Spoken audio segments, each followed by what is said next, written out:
আসসালামু আলাইকুম ওয়া রাহমাতুল্লাহি ওয়া বারাকাতুহু। কুরআন মধুর বাণী আমি যখনই শুনি আমার মন ভরে যায়।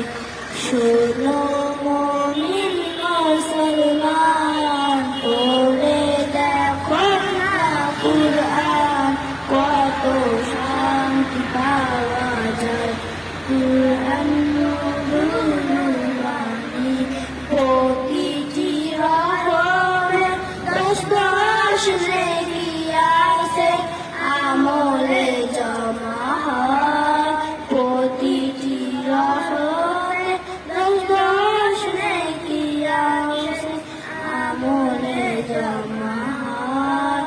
পাপের খাতা হাতে বাচ্চায় চলে হাতে, পাপের খাতা হাতে বাচ্চায়